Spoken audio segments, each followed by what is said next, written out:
যোৰহাটত অবৈধ মাৰণাস্ত্ৰ সহ এজন যুৱকক গ্ৰেপ্তাৰ কৰা হৈছে। জেল ৰোড নন্দনপুৰত পিস্তল সহ সৰবৰাহকাৰী গ্ৰেপ্তাৰ। মাত্ৰ 15,000 টকা ডিমাপুৰৰ পৰা যোৰহাটলৈ সৰবৰাহ হয় পিস্তল। ডিমাপুৰৰ পৰা যোৰহাটলৈ বিক্ৰী কৰিবলৈ আনিছিল পিস্তলটো। 15,000 টকাত কিনি যোৰহাটত 37,000 টকাত বিক্ৰী কৰিবলৈ আহিছিল পিস্তলটো। ধৃত অস্ত্ৰ সৰবৰাহকাৰীটোৰ পৰা এটা 7.65 mm পিস্তল জব্দ কৰা হৈছে।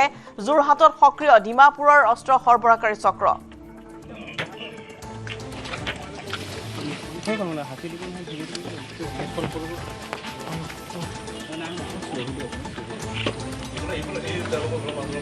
পিস্তল সহ এজনক গ্ৰেপ্তাৰ কৰা হৈছে। ডিমাপুৰৰ পৰা সৰবৰাহ কৰিছিল পিস্তলটো। যোৰহাটত এনেধৰণে অবৈধ মাৰণাস্ত্ৰ অভিযোগত সৰবৰাহৰ অভিযোগত এজন যুৱকক ইতিমধ্যেই জেল ৰোড নন্দনপুৰত গ্ৰেপ্তাৰ কৰা হৈছে। 15,000 টকাতে ডিমাপুৰৰ পৰা যোৰহাটলৈ সৰবৰাহ হয় পিস্তল। এনেধৰণৰ কেতবোৰ তথ্য লাভ কৰিছে আৰক্ষীয়ে। ডিমাপুৰৰ পৰা যোৰহাটলৈ কাৰোবাক বিক্ৰী কৰিবলৈ পিস্তলটো এই যুৱকজনে লৈ আনিছিল। 15,000 টকাত কিনি যোৰহাটত 37,000 টকাত বিক্ৰী কৰিবলৈ আনিছিল এই পিস্তলটো। ধৃত অস্ত্ৰ সৰবৰাহকাৰীটোৰ পৰা যিটো পিস্তল জব্দ কৰা হৈছে সেইটো হৈছে 7.65 mm পিস্তল। যোৰহাটত এতিয়া সক্ৰিয় হৈ পৰিছে ডিমাপুৰৰ অস্ত্ৰ সৰবৰাহকাৰী চক্ৰ।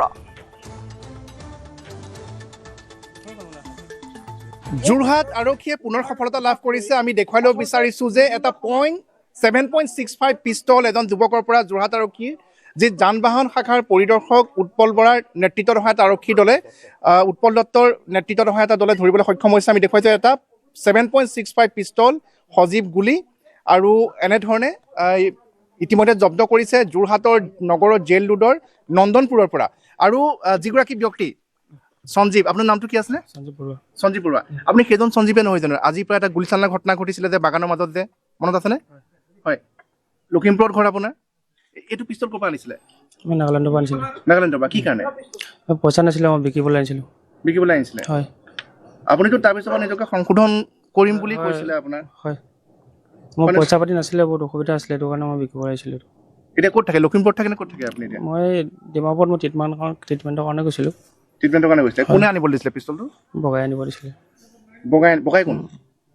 এই মেডিকেলৰ ওচৰৰ ল'ৰাটো বগাই গগৈ। হয় নি? হয়। আৰু কিমান টকাত কিনিছিলে এইটো পিস্তলটো? মই এইটো 37,000ত বিকিব আহিছিলোঁ। 37,000ত বিকিব আহিছিলোঁ। তাৰপৰা ডিমাপুৰত কিমানত লৈছিলে? কিমান টকা? 15,000 আনিছিলোঁ। 15,000? কোনে বিকে ডিমাপুৰত? মই মানুহজনৰ পৰা লৈছিলোঁ, মানে কথা মিলাই পেলাই আনিছিলোঁ। হয় নেকি? মানে তাৰ যিবোৰ যে চাৰেণ্ডাৰ উগ্ৰপন্থী সংগঠন তাৰপৰা তাৰ পিস্তল নেকি এইবিলাক? মই নাজানো, মানে 15,000 টকাত 7.65 পাই যায় তাত? পুৰণা আৰু পুৰণা। আৰু বাকী কি পায়?